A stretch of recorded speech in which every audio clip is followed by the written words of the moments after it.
Thoughtless casual gaming. Thoughtless casual gaming. Thoughtless casual gaming. Thoughtless casual gaming.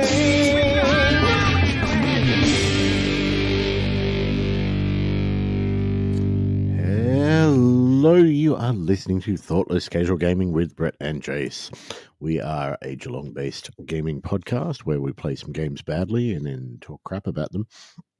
And last night we got together and we played a couple of games, played a couple of rounds of coup and a round of the, or 6 rounds, so to speak, of the Blood Bowl card game. I assume that's what we're here to talk about, Jace.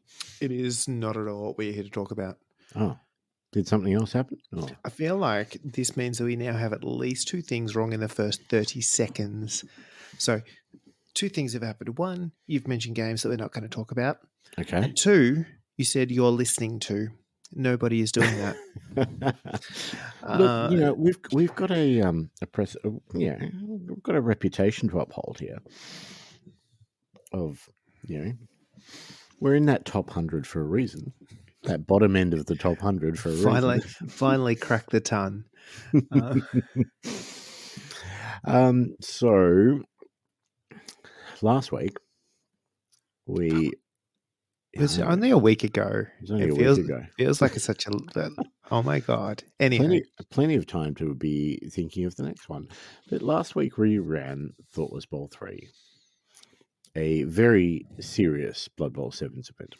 Such seriousness. Many competitives. All the wins. We wanted to kick out the year with something that amused us, let's be honest. Well, it definitely did. Something stupid, let's say. So it's just there's a lot, but the Blood Bowl, there is a lot of events. There's a lot of tournaments. There's a lot of very serious stuff. And I feel like it's very easy to get sucked into the vortex that is competitive Blood Bowl. And it's also very easy to get burnt out by the competitiveness that can be a competitive Blood Bowl scene. And occasionally it's nice just to take the foot off the pedal and do stupid shit and remind ourselves that this is a silly-ass game, an amazing but silly-ass game. And we're silly-ass people, so who better to do it? I mean, we don't get bogged down in the whole competitiveness of Blood Bowl in any way, shape or form, he says, being currently on top of the leaderboard for the league, but it was unintentional, I swear. But yeah, we don't like to take things seriously, so we thought we'd run a very unserious, less serious, non-serious. What is the opposite of serious? Silly? I suppose. Doesn't have the right ring. We ran an event anyway. We've talked in the past about the players pack. We've talked about the fact that we sold out the tournament. We ended up with 28 players, which is by far our biggest one yet. So first off, hats off to everybody that was stupid enough to trust us with the tournament and come along. I'm sure you won't make that mistake again. So, to be fair, some of them have made that mistake in the past and repeated. So some of them keep coming back. Let's not give people too much credit. But yeah, we've talked about the basis of what we were doing. So we ran a tournament. There were no prizes for first, second, and third. There were prizes for silly things. And we heartily encouraged people to build their rosters around one, if not more, of those silly prizes to compete, so to speak. We also introduced different rules every round that nobody, including us, were aware of before we introduced them. There was some was degree of thought that went into them, but it there wasn't an was awful lot. a little bit of making it up on the fly, which was fine. It all worked out. I think things happened. Yeah. Yeah, but it was a little bit of an experiment, shall we say. It was very much a thing that I think both of us went into hoping that it would be taken in the spirit it was intended, but you're never really sure going into these things how they're going to land, whether people are going to appreciate them, whether they're going to have too much of an effect on a game, not enough of an effect on a game. Is it just, more headache for no value? Like, there's so much unknown trying something like this. So it was one of those kind of things that we thought, no, we're going to give it a red hot go. We'll see how it plays out. But I very much wasn't sure. No, likewise. I mean, we were very excited. We were excited from the moment we came up with this sort of rubbish way back at All Systems Go. So a couple of months ago, we were very excited, but I think there was definitely a lot of nerves about whether we were just doing it for ourselves more than the players. So, I mean, what's the point of organising a tournament if it's not self-serving? I suppose he says doing a podcast for his own amusement. It all ties together. No, yeah, this is... Look, let's just get a big old bow. We'll write narcissism on it, and we'll just wrap us up. Yeah. I'm in. Shall we go through the rules? What the extra rules that we added, so to speak? Instead of going through all of the games and all of the results and all of the things, look, we'll go through some of that. But I suppose this is more of a, what did we do? What happened? How did it land? Mm-hmm. Round by round, as each player or each, as everyone kind of discovered the fun that we'd cooked up. Yeah. Look, in the past, we have gone through round by round and said who won what and what the scores were and all that sort of stuff. So that's a lot of numbers and talking and people's names and not really a lot of content of value. Nah, and we've got at least double the amount of games going on this one, so there was lots. To bore you. But we'll discuss what we did and why we did it. Alrighty. So if we crack into the day, round one, people have shown up. They're ready for a fun day of Blood Bowl. They've got their rosters. They've painted some more models. That was amazing to see, just as a side note, how many people had painted teams specifically for this. That was pretty astounding. But they've rocked up. They're keen for some Blood Bowl. And we said, right, before we match you up and let you know who you're playing round one, here's a little FYI. And we bust into what some people had remembered, that we were going to do stupid shit, and others had not. And boy, were they in for a shock, because we did some stupid shit. So round one. What was round one? Remind me. Round one was entitled Nurgle's Balls. So this was a pretty straightforward kind of deviation that we did. And it's literally using one of the special rule balls from, I think it was Death Zone. Yep. It was in, yeah. So the ball for this match has been swapped for a greedy Nurgling ball. Wherever the devotees of Nurgle travel, they are followed by hordes of precocious Nurglings. These diminutive daemons are able to project themselves into the mortal realm in great numbers wherever the Plague Father's followers tread. For the most part, they content themselves with cavorting on the sidelines and in the dugouts, inspiring the players and entertaining the fans. Occasionally, however, one of them will mistake the ball for something edible. So, the rules were, whenever a player attempts to pick up this ball, roll a d6. On a roll of 3+, they can attempt to pick up the ball as normal. On a 1 or a 2, they recoil in horror and refuse to even try. So the ball will bounce once, but no turnover is caused. If the ball bounces into an occupied square, that player may attempt to catch it as normal. Also, at the start of any turn in which a greedy Nurgling ball is on the ground, it will bounce one square in a random direction as the Nurgling attempts to get away from the action.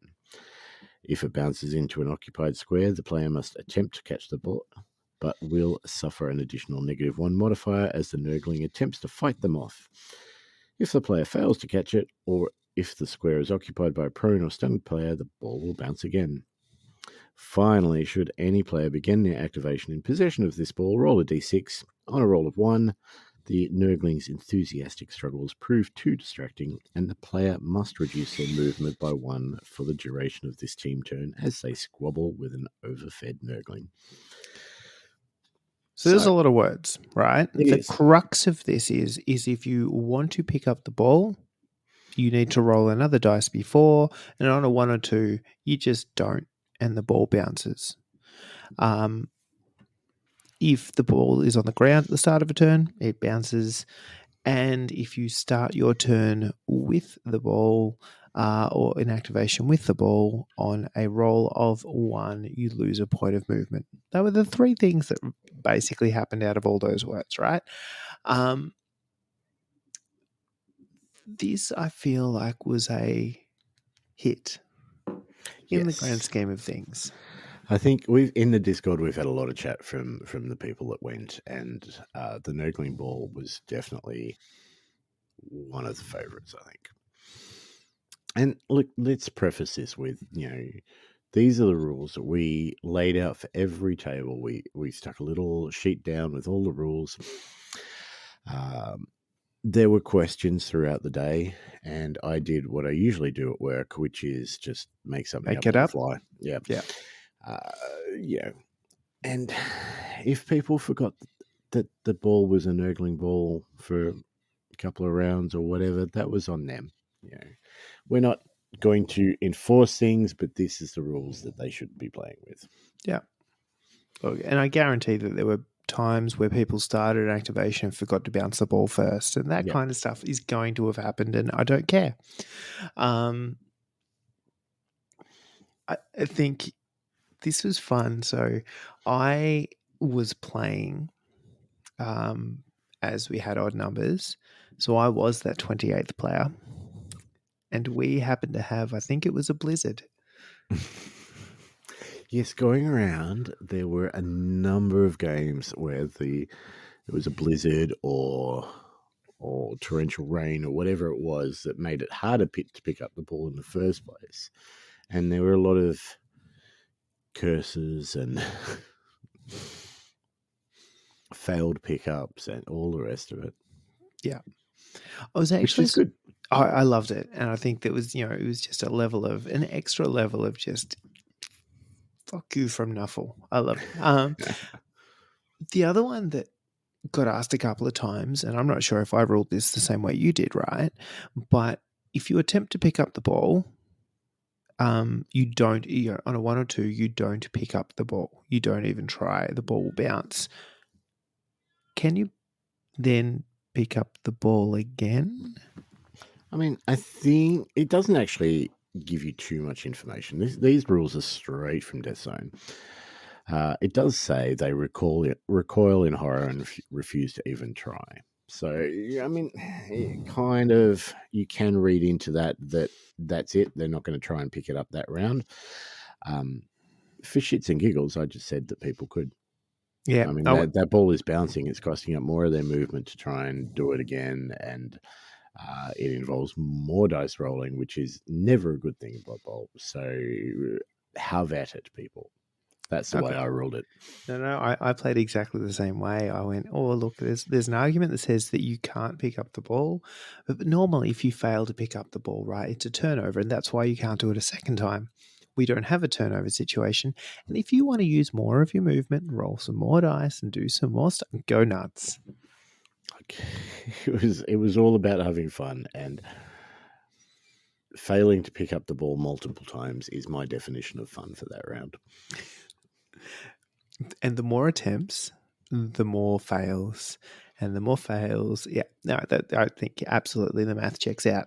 I think this was fundamentally, I think this came down to, it was a good rule to implement for this.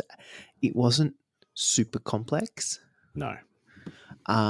It did have an ongoing effect on the game if you wanted to touch the ball. So, but it was one of those that you kind of like, okay, the first couple of turns, what's happening? But then it just became part of the game. Yeah. And you kind of picked it up. It was always in play. It wasn't changing. It didn't mess with things in different ways. So I think it was just a consistent level of frustration, which is really what this game's all about. Yeah, exactly. Shall we move on to round 2? Round deuce. Round 2. Melbourne weather. So we gave up on the normal weather table and we made our own for this round. Add to the fact that we also said when you roll a kickoff event at any time during this game, if the result is not changing weather, also apply the changing weather event. Yeah. We wanted the weather to be going all over the place, like it kind of has been today. Oh, it's been bonkers. It's been stupid. And then adding to that a little bit with the weather table. So normally a 4 to 10 is perfect weather, and we reduced that a little bit. So a 5 to 9 was perfect weather, which gave us an extra funky rule either side of perfect weather as well. Yeah. So there was lots of variation. Yeah, and with these, I kind of went through a lot of the weather tables that are available.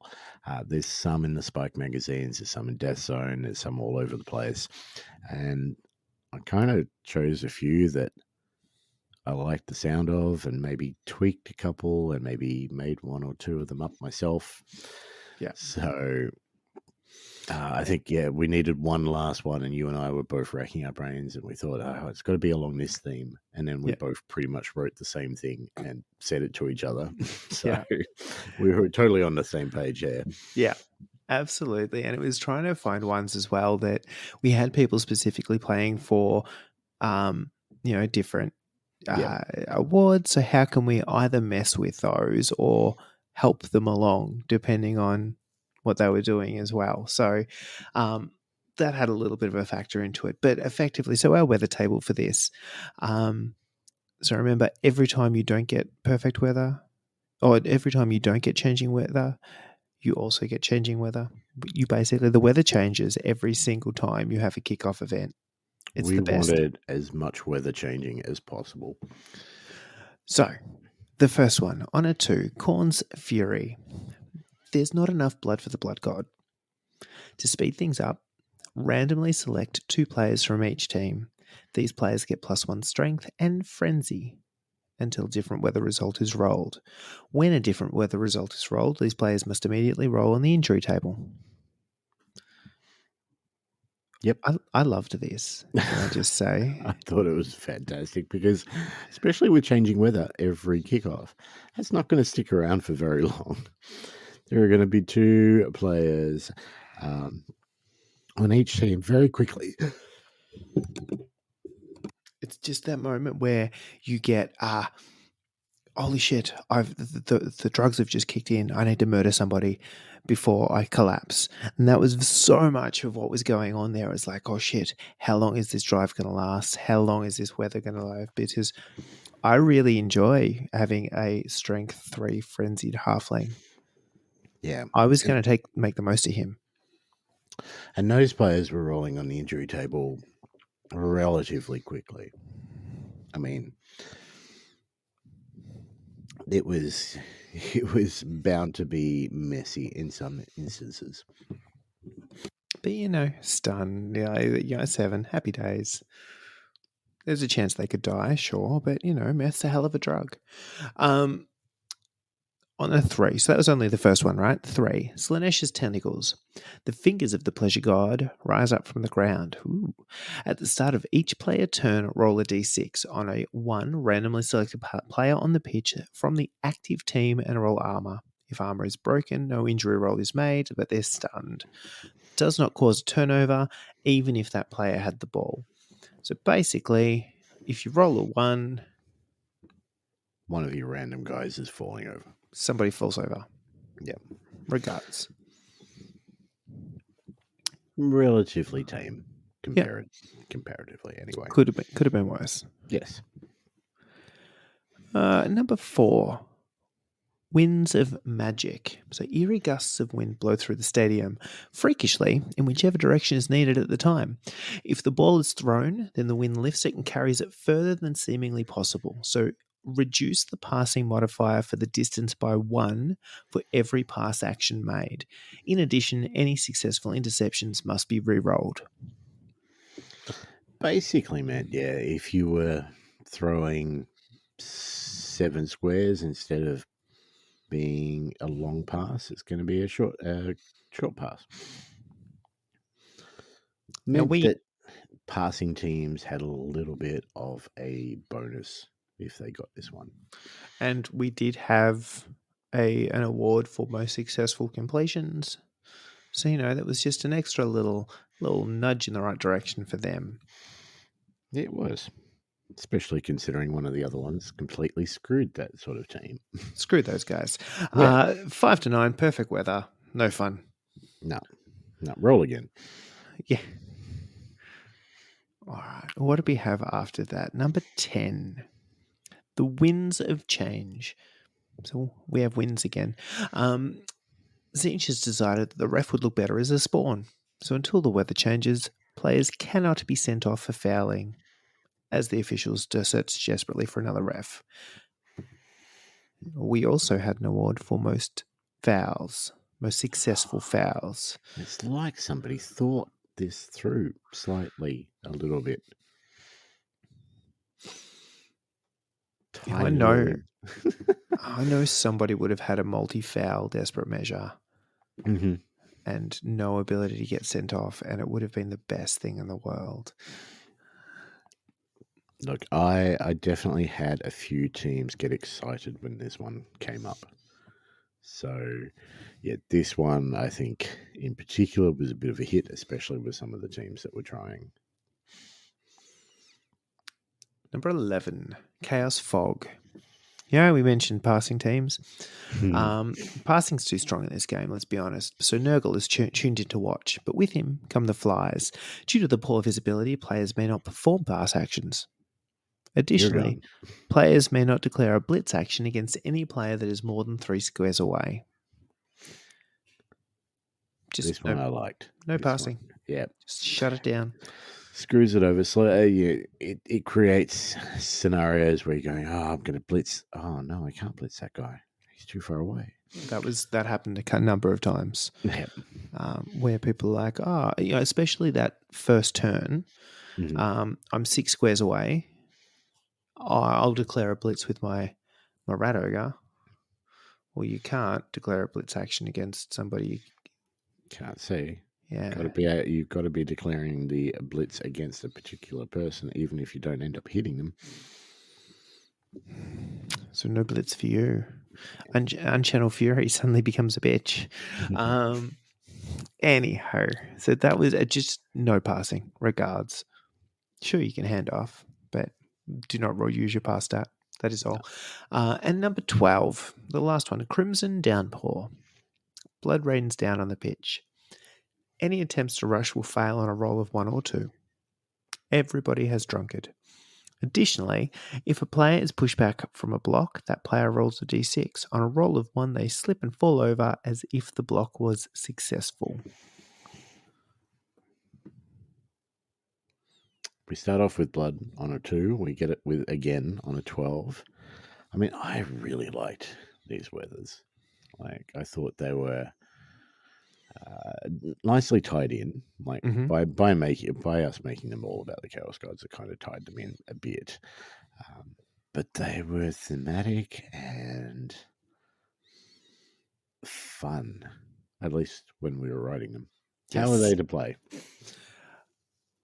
Theoretically, great. Like, it was literally, the fog came up and someone declared a blitz, and I was like, ooh, nah, we don't think we'll be doing that. Things like you can't pass, really, really easy. But weather's one of those things that has a limited effect in Blood Bowl normally, right? Yeah. So 4 to 10, perfect weather. You're going to have that most of the time. And then it's just the odd occasion that you need to remember. And I feel like the weather here had obviously a greater impact because the chances of you getting perfect weather were not. But it was the fact that it changed a lot. Actually, was like, fuck, what's it doing this round? Where am I at? What's going on? What can I do? What can't I do? As that extra layer of something you need to remember. It probably got a little bit. I think it was the changing that got it a little bit. If this was just a standard weather table and it didn't change every other one, it would probably be fine. I did consider, and it's something I didn't get around to and forgot on the day, but I did consider including like something like a paperclip or something so that people could highlight which one was current on the sheet. But yeah, I think there would need to be a really clear indicator for which one was in play. Or as I said, you just don't change it that much. We forget that we've got a customized weather table. You're more likely to have something that affects you. The only risk then is it is something that is likely to affect the entire game. yes. So you need to be a little bit more careful about balancing. Yeah. So if you're a passing team and you roll the one that you cannot pass, then that screws you up when you're competing with other passing teams who might not get that. Yeah, it's a So, fuck that guy in particular. We wanted to keep it a bit even in that regard. Yeah. No, I think, as I said, I think it was fun. I think they were thematic. They had stuff. I would almost get to a stage where I think if we were going to do something like this again, I'd have this as a description of what's going on, and then almost a cheat sheet kind of thing for the table that just had the actual in-game effects dot pointed really clearly in something that they could put somewhere prominent and be like, the weather is this, it does dot point 1, dot point 2, dot point 3. Yep. Get rid of all the sort of flavor text and stuff and just make it really clear and simple for during play. No, seems appropriate. Cool. I mean, we're making this stuff up as we go along. Oh, yeah. Which is a usual thing. So maybe we'll put more thought into next crazy one. I mean, let's not promise too much. It's unlikely, but maybe. Like, you might get lucky. Round 3. So round 3 was you're a wizard, Harry. And this was pretty simple. In this round, every player received a free special wizard inducement. We used the funky ones from Death Zone. Sorry, I'm just going to start talking over you. You start talking. No, the Death Zone included a whole bunch of new funky wizard inducements. So we basically gave one of them to every single player. So the way this played out is there's a whole bunch. I think there's 10 or so that came in Death Zone. So we gave each table one of those 10. So there was different wizards on each table, but each player on that table had access to the same wizard just to keep it. They don't all cost the same. They don't all do the same thing. So it seemed a little bit too much if we gave someone the Slan Mage Priest and then someone a little goblin, which so we just said, right, you've got the same one, but we're going to randomize them so each table has a different one. Yeah, we literally printed off 2 copies of each of the 10 and shuffled them and just dealt. Which was fun. I liked that. I liked having different things happening on the table, like on the table next to me. I liked discovering what my wizard do because it's one of those things that we haven't used really. Yep. So I'm like, oh, what does this one do? Oh, we can do a thing. Because we ended up with the Ogre Fire Belly. Okay, yep. And so he's got 2. So the first one is your standard fireball spell, Mare. The second one, Column of Fire. It's like a fireball, right? But the fireball starts at one side of the pitch and goes all the way across. Okay. Which is the best thing ever. So two things this did is, one is it made us really think about our actual setting up our teams, because you didn't want to put 2 important players on the same line to stop somebody just zapping. Also, that whole typical sevens thing of just lining players up on the line of scrimmage. Nope. So we ended up with these really weird setups where everyone was kind of staggered across the field, which was kind of cool. And then the second half of that was literally trying to block your opponent into a line. Oh, yep, clever. So you ended up trying to dodge around and do stuff to push them into a line. So in that you could, anyway, you get the idea. But it was a wonderful dream. And then I was playing, I think it was Jared at the time, who was doing exactly the same thing to me, to be perfectly fair. And then he got it off. He had like 4 or 5 players lined up. And I think the fire hit one of them. And it's like, it was just... Miss the rest of them. No. 2, 1, 2, 3, 1. Oh, 4. There you go. It's always the way, isn't it? So Line much effort. something up. It's, you've got a cage with a fireball wizard inducement, and 4 of those 5 people in the cage do not fall down. Yeah, I was so excited when it happened, but then I'm really curious. I didn't get a chance to hear some of the fun shit that happened from others. Like some of those other wizards are bonkers. Mm-hmm. And like- some people forgot about them completely. Absolutely. Didn't use them. She's So- crazy. But again, it was a relatively simple one. It was pretty, I think, balanced in that you had the same benefit as your Mhm. opponent did. They were random, so it wasn't like we were doing a thing specifically. Yep. Look, was it the most flavour that we could cram into a one? No, but we was trying to find a balance, particularly when we didn't know how these were going to go down. Yeah. And we were thinking very hard about making sure that whatever game you were playing, you were on the same level as your opponent. So, round 4. Do you want to go into this one? Fanatics of the game. So, at the start of each half, after the ball has landed but before the receiving team begins their first term, the crowd shoves a fanatic on the pitch. So the fanatic is considered an opposing player to both teams all the time. So the way this played out is after the ball had landed and stuff, but before the first player takes their first activation, you basically throw a fanatic into the pitch as if it was a ball throw-in.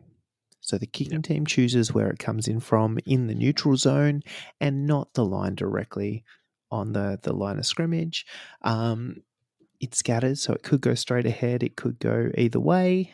And then every player turn, so you and your opponent, the fanatic takes a turn in between and he moves 3 squares in a completely random direction.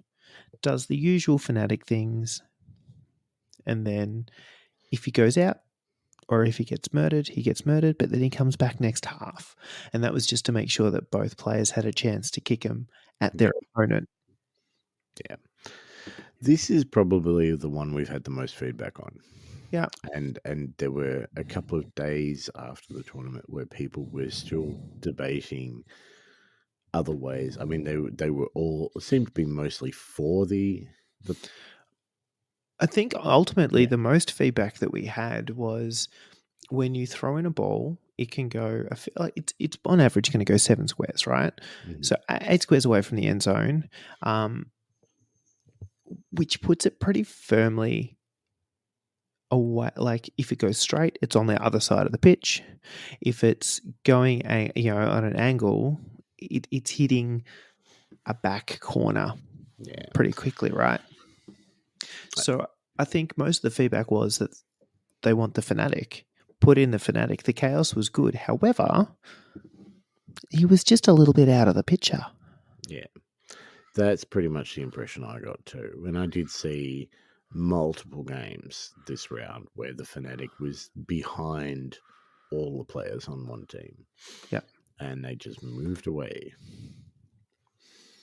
Yeah, it was interesting, right? Because I decided to go that way with this because I was ultimately concerned that giving one player control of the Fnatic would be too much, for particularly for whoever went first, if they just went for full murder. And equally, we were sitting in that place going, I'm not sure how much chaos is too much chaos at this point. I'm not sure how people are going to respond to the concept of this, let alone anything. So at least if there's a chance that he isn't involved in all of the game all of the time, maybe that's not a terrible thing. Especially as this was the last round of the day too, and we were trying very much to keep in line with timeframes, 75 minutes a game. I was completely positive that most games in turn 4 could end up being much more than that 75 minutes because every turn there's an extra guy to move. And that guy might resolve in 3 different blocks, getting thrown and armor and injury and stuff. So there was actually a fair chunk of time it could have taken up. I think in reality, he didn't have an effect on a few games. He didn't have a long effect in that he, scattered himself out of bounds, and then it didn't make a difference. And then a few people just murdered him. Yep. So yeah, there was a few things there. I think that actually he probably wasn't as bad as we were worried about. I did play a game. I played a game with Moose after, as in last week or so, where we didn't change the way he got thrown in, but we just said if he scatters out, he gets thrown back in by the crowd. And tried that out. How did that work in comparison? Look, it kept him more relevant, but probably still not as relevant as I like. Like the second you scatter him or you throw him in on an angle, he's behind your team. Yeah. So I think step 2 from this would be he goes dead in the center, and that's where he starts. And suck it, that's just where he is. And then he can bounce around from there, but it means that he actually threatens a significant part of the game. Yeah. No, you can still murder him. He can still, and I think I would then keep it that if he gets pushed out, he gets thrown back in, and if where he lands, it doesn't matter. But start him in the middle. He just gets chucked in the center, and off we go. And I think that'd be enough to keep it interesting. It seems fair. Those were the 4 rounds. One thing I do want to mention, now we did talk about it previous, but the other rule in effect on the day was that every player had a golden reroll, which they could call for at any time during the day. Once they used that reroll, it was done, and they could use it for any D6 that they wanted to reroll. I loved this aspect. I thought it was hilarious. People were calling for it at random parts. I think Val was one of the first to call for it, which didn't surprise me. But it was just hilarious. And a lot of times that reroll did exactly what it needed to do, because I would stay there and I would go, right, what are you re-rolling? Because I'm watching. And there were a couple of times that it did not work. Re-rolls of go for it into the end zone. They shouldn't work, though. Like, that's just how the game. Technically. There was one, was it Dylan, I think? He was trying to foul somebody and got a 2-2 for the result. And he had X amount of people assisting. So didn't need an awful lot. So he used the golden reroll to reroll one of those 2s into another 2 and still got sent off. Josh's one kept on rolling 1s for him for the rest of the day. So, because once you got this golden reroll, that was it. That dice was yours. You could use it for the rest of the day if you liked. Couldn't reroll anything with it, but you would get. But this was one of my favorite parts of the day, just Yep. running over with the dice tray, getting people to choose which one they wanted, and watching those rolls either work really well or not work at all. Yeah, every time someone called for it, there was a moment of, oh, what is it going to be? What's Yeah. it for? What's it about? I really dug it. I think it was a fun, again, something that we could give back to players and go, hey, well, you get the dice after you roll it. That was cool. And But they were also, nice, fancy dice. I was really impressed with the way they turned out. they were pretty. Yeah. So Yeah. no, absolutely, I think that was fun, and I think it's one of those things that we've kind of at ASG is an example where Rich had his party poppers for deaths and whatnot. I think that moment of going, this game has an important moment happening, and we need something, and we need extra. I think it adds an extra level of tenseness. It adds, it just creates more atmosphere, which I really dig. Yeah. No, So absolutely. very much going to have to think of more ways to do things like that. Yes. Yes. Shall we go through the results? We did have some results by the end of the day. Yeah.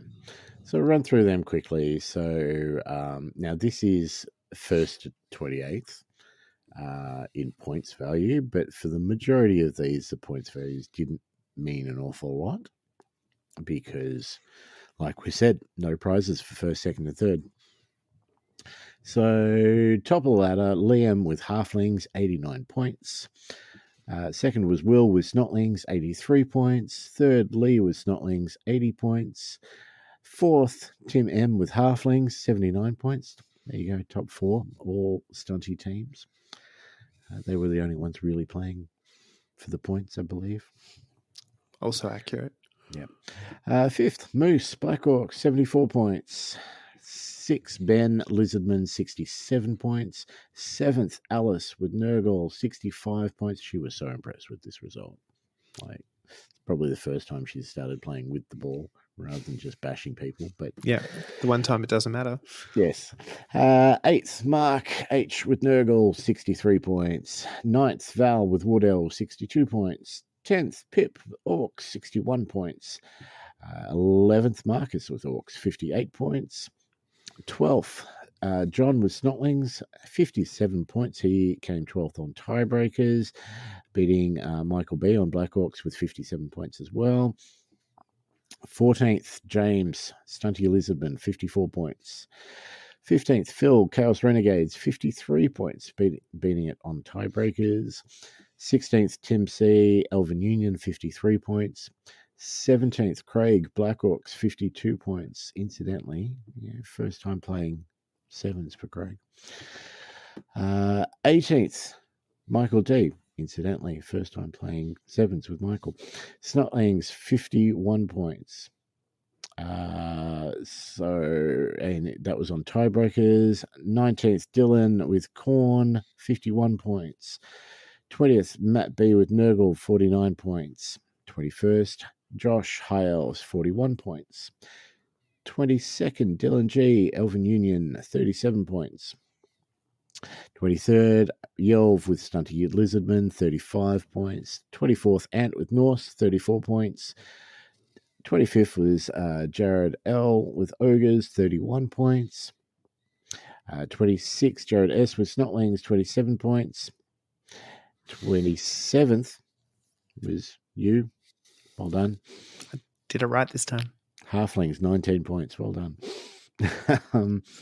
And 28th, Oswald with Dwarves on 18 points. Now, if those points values and teams don't sort of line up for you, here are the prizes that we did. This might make a little bit more sense for those of you that weren't there.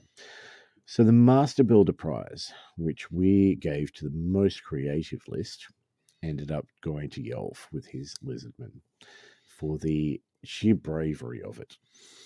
So, and to clarify for those people playing at home that are not sure what happened here, he was running Stunty Lizards. So the Crocs, maybe some Chameleons and a bunch of Skinks, right? No Saurai. No Saurai. no sore nose, no sore ears, but no sore eye. But also, skinks are an expensive lineman option, right? They're good. There's a reason they're an expensive lineman option here. So you actually don't get to afford that many extra players playing stunty lizards over regular lizards. But he also decided to bring a mercenary, a Death Zone merc, in, which was a stunty superstar with a chainsaw. But because he had done that, he couldn't afford extra linemen, and he couldn't afford bribes to keep it on the pitch. He did do a very clever thing and give that stunty superstar with a chainsaw on the ball. Mm-hmm. So the movement 5 that they show up with, he didn't have to increase, and he could still blitz turn 1 and nuke somebody. Yep. Um, But that chainsaw was not going to last long. No. And his armor was nothing. If it kicked back, he was dead. If he got blocked by someone, he was dead. Like, there was so many instances where that chainsaw was going to be dead or sent off and never coming back. And it was a lot of points. Yeah, absolutely. I loved it. We spent time poring over every roster and working out which one we liked the best. And there were a couple that we liked for different reasons. But for the sheer stupidity, we gave it to Yelp. But it was, the best bit was, it was well considered stupidity. Like, it was intentional stupidity. He knew how stupid it was. And he went, no, this is exactly the person I want to be. Yeah. Kudos to you. Coolest team. So this was the one voted by the players. And obviously, as per normal, we give them full reign as to what they think cool is. For his 3rd time in a row, John with his snotlings. Which are gorgeous, let's be clear. John just continues to just smash this award every time. What I have learned from this, though, is that I need to do 2 things. 1, invest in confrontation models, and B, paint checks. Because you did that too for the I did as a little bit of just a homage. But no, he finds incredible models that he does a bunch of conversion work to make them suit the positions and models, and then goes to town with the paint and just puts a level of detail in that most people choose not to. Yep. They're very pretty.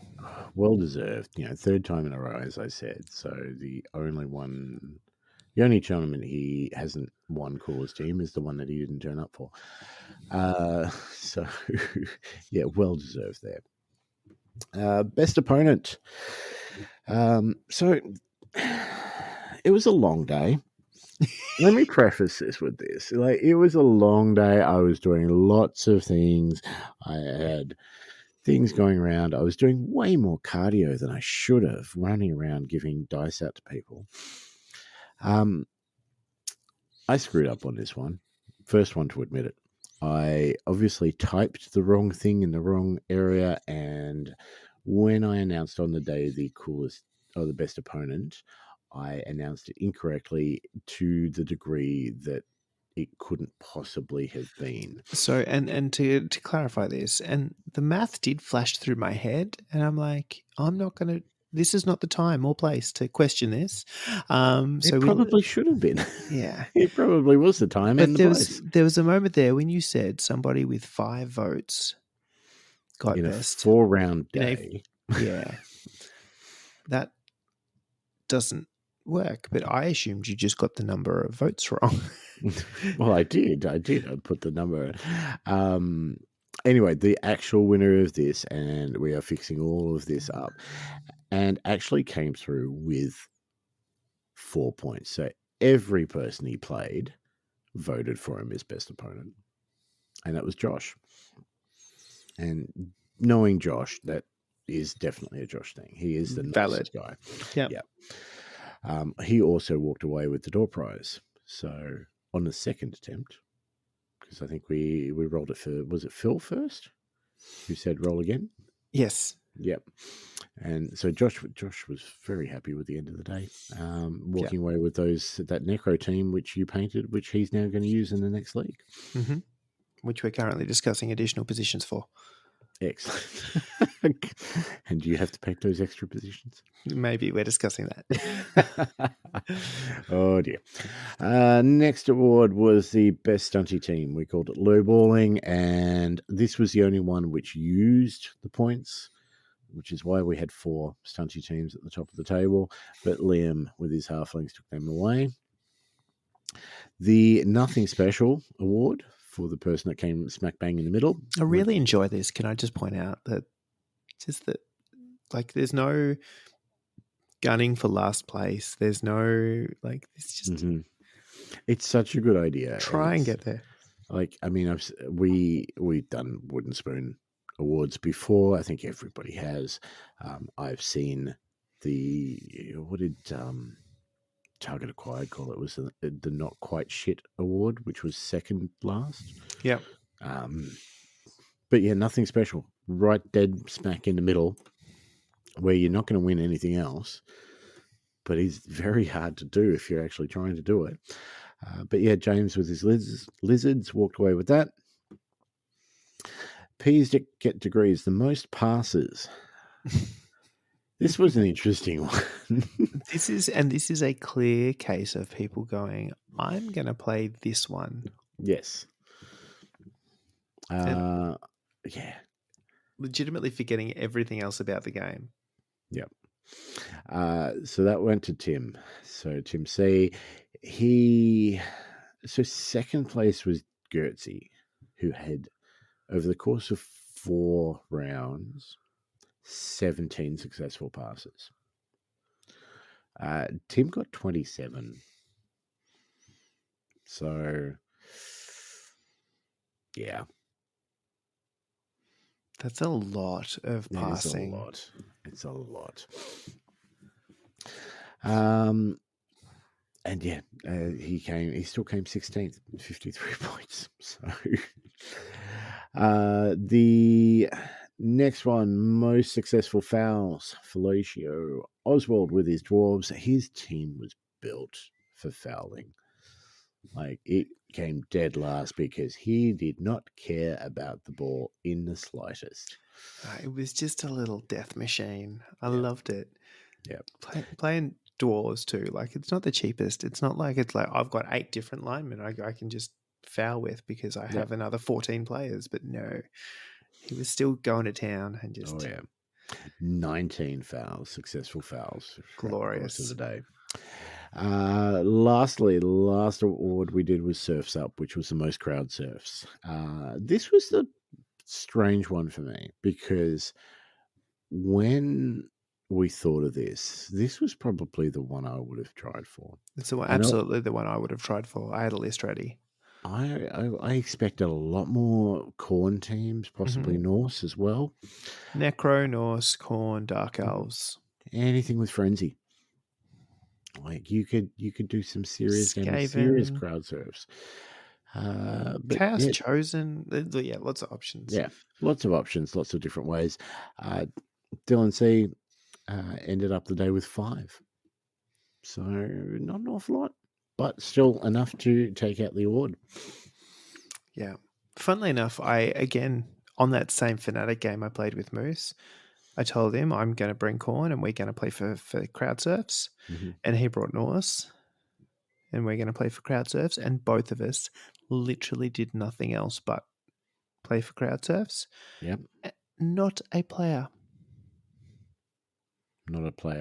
was pushed into the crowd that entire game. So many goddamn dodge stars. Anyway. So I think if we do something similar, and I think, look, this was an experiment by all means.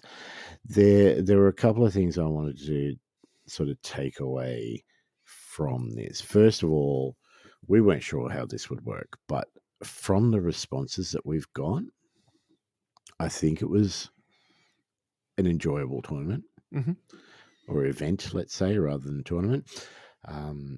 Everybody seemed to be enjoying themselves. Everybody seemed to be smiling. Yeah. And there were a couple of noticeable points there. I think I had comments from a couple of people that said they would rather attend this, or they're more likely to attend another event of this kind of nature than just a regular everyday tournament. That's obviously not everybody who was there. I did have some people say I was really thought this was cool, but also I would have loved first, second, third. Yeah. Which is all fair. It's all fair. And, I think it was successful enough in that we probably will end out next year with another shits and giggles type style event. There's a couple of, we'll change around the awards or whatever. We'll have a bit more of a think about it. But I think to finish off the year, it's a good way to be. Mm-hmm. The most important bit of feedback for me was one I experienced rather than was told. So, I mean, I've been told numerous comments about how, what people had overheard outside after the rounds or whatever. The biggest thing for me was Russell. So, Russell was there to look after the store while Rich was gone. And he spent the majority of time wandering around, watching games, biggest smile on his face. He had not played Blood Bowl. He ended that day buying the rulebook, Death Zone, a team, a dice, and ordering cards for that team.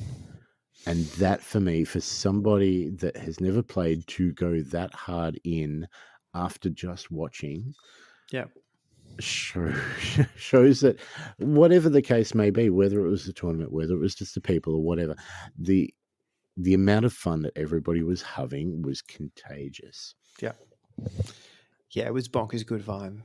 Mm-hmm. And it was that piece, right? I mean, second last. I was not supposed to win. Let's be clear. I was not supposed to do well. You definitely weren't. You're welcome. I did it right. But every single one of those games was just fun, because it didn't matter. It's not like you had a moment where you're like, oh, this is shit. I had a chance to win and now I can't. Mm-hmm. No, not a problem. You just go and do more wacky shit next game. So you were actually playing games for the sake of playing the game, which is something that is often lost at a tournament. Yeah. I mean, Blood Bowl's not the sort of game you can take too seriously, but you can definitely go to a tournament to go all out and try and win. Mm-hmm. And you could do it to win maybe aim for one or two of the prizes that we were doing, but there was always going to be stuff that we threw it in your face. So the idea was just about having fun, and I think, at least for the most part, I think we were successful in that. Yeah. So my major takeaway from this is not necessarily this specific format for this specific tournament and all the things and whether that worked. I think it was more an overarching understanding that the broader community was open to doing different shit for funsies occasionally. Mm-hmm. It was just like, yeah, cool. We're up for something different. Throw shit at us. That's going to land well, and it probably gives us a lot more confidence moving forward to do different things to see how they stick, because people are going to show up and have a good time regardless. Yeah, I think that's a lot on the community. That's so much on the players, and the fact that we can play this game, have fun, and everybody's having fun, whether you win or lose. There's enjoyment to be had playing Blood Bowl. And whereas, the rules are the rules, the dice are going to screw you over. We all know that. So I think we just take that in our stride. I'm pretty sure it was Russell that told me that he was at a tournament where the top table were arguing about how to use a measuring tape properly. And it's like, why? We're all older now. We don't get as much time as we used to play and do these things for ourselves. Why add stress in and let's not take things seriously. I think that's the bottom line. I'm saying. Yeah. No, I think it was, as I said, it was just that piece around. I've been at those tournaments for different games where it's like shit matters and shit matters to a lot of people. And this one, it was just such a good day of rolling dice and just playing games and doing shit, and chatting and seeing what different shit people had painted and just catching up with friends. Like, it was cool. Would do. If we have to play Blood Bowl in the middle of it, cool. Even better. It's Done. just such a good group. Yeah, look. You kind of can't go wrong. Yeah, we could do this over and over and over again, but if we didn't have the players that we had, and have continued to have, this is a fourth tournament that we've run in just over a year, probably. Yep. And they've all been fun, and it's all due to the high caliber of players as a person. Those players that come along and their personalities and the way that they handle things and take things in their stride. And like we said, it's Blood Bowl. Things will go wrong, and if you get angry at your dice for any game, you just can't do it for Blood Bowl because they're always going to go wrong. It didn't work out. Nah. Yeah. Nah, it was awesome. So I said I had a blast. I had a blast organising it. I had a blast playing. I had a blast packing up. I slept really, really well that night. I'm still trying to recover. Yeah. But that's it on the tournament for me. Yeah. No, good fun. So again, thanks to everyone for coming. Thanks to everyone who came in. Thanks to Rich at Throw the Dice for giving us the space and letting us play, particularly when he couldn't be there the whole day. And I know that freaked him out a little bit. And then we kind of oversold it and freaked him out a little bit more. So that was good. So there's that. But I'm just super keen to see, to start brewing. Yeah. Honestly, what the next one's going to be. There's absolutely going to be more next year. So stay tuned for those. But speaking of events, there is one. It is being run literally as we speak by us virtually. Well, it's a virtual event in that it's a thing that people can do and get involved in and stuff. And also they might win things. Oh, that thing. I was trying to segue. I was handing you the segue, and I told you I'm still recovering from the tournament. I had to do all the numbers, and I can't add up numbers properly, apparently, when I'm tired. We are doing an end-of-year giveaway. I'm assuming that's what you're talking about. That's exactly what I was talking about. Good. The wavelength that we are on, it is just a fine-tuned. We've even got the video going, and we just couldn't communicate that way. Anyway, I'm putting it down. Down. Are you picking it up? No, I've dropped it and I've run the other way. Yes. So, Facebook, there is a post on Facebook. You need to like and you need to tag a friend or an acquaintance or a partner that tags you in other competitions that you have no interest in either. God, they really need to stop doing that. But here's the chance for revenge, right? Yes. You didn't want that, Lennon. She doesn't want this. No. But like and tag if you have been to a tournament like this one. So if you came along and you haven't liked and tagged, please do so because you will get an extra entry just for turning up to one of our tournaments this year. If you've been in our painting events this year, you will get an extra entry. If you are a Patreon for the months of November and December, that's 2 extra entries. There are multiple ways you can get entries, but what we are giving you is a choice. And it's a choice between the 3 games that we've been playing the most. So Blood Bowl starter set, Dungeon Bowl starter set, Marvel Crisis Protocol starter set. You get to choose. You win. You can choose which one of those you want. We will buy it. We will send it to you. We will hand it to you. We will do whatever we have to do to get it in your hands. Simple as that. Unless you don't have hands, in which case you'll have to accept it some other way. I'm like, there is. Is there worth using feet as hands? There will be. I'm not sure what it is. No. But I just don't want to make any medical promises that I can't fulfill. We will get it to you. That will happen. All right. I've got an alert coming up saying lost connection to the server. So do I, but it's still doing a thing. So let's keep talking and see what happens. All right. Anyway, you can join that on Facebook, like and tag somebody. And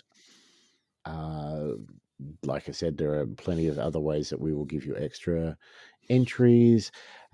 Jump in our Discord as well. We are constantly chatting about these sort of things and talking about various different things, some things that matter, some things that don't. Mostly ones that don't, primarily Blood Bowl, but occasionally other shit as well. Yeah. And these giveaways that we do run are all funded by our lovely Patreons who, that's why we're giving them the extra entries into this competition. It's not a competition. It's a giveaway.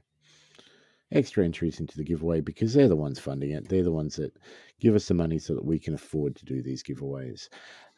So like I said, if you're a Patreon for November and December, that's an extra entry for either month. But we do have 2 new Patreons as of the other week. So thank you very much to Russell, who jumped on board after watching, having never listened to an episode, after a day of watching our tournaments, probably not, decided he wanted in on this, which is fantastic. And also Josh. Josh has jumped in, and like I said, 4 out of 4 people voted him as best opponent. They can't be wrong. When you say they can't, yeah, okay. No, they can't. Yeah. They can't. I mean, they could. No, they can't. Okay. It's popular opinion. If he's the popular boy. If they can't, you're they not. Probably wouldn't have voted for him. Anyway. Anywho. Give us a follow, Facebook, Spotify, Podbean, Twitch, OnlyFans, Twidbean. We got other stuff. Surely there's some other stuff. I was just thinking that. Surely. There's an Instagram account that I occasionally update. Yeah, the Instagram. I can't be bothered getting on Twitter. Even though now we can buy a blue check mark and be officially us. I can't be bothered. I don't get Twitter, let's be honest. No. I don't understand it. I'll find something else. We should create like a Wikipedia page or a Reddit thing or... A Wikipedia page? Yeah. That's an idea. How easy is that to do? Surely easy. And then everything about us that we say would be factual. What was it? There was a guy once that altered... I'm trying to remember. Was it the presets?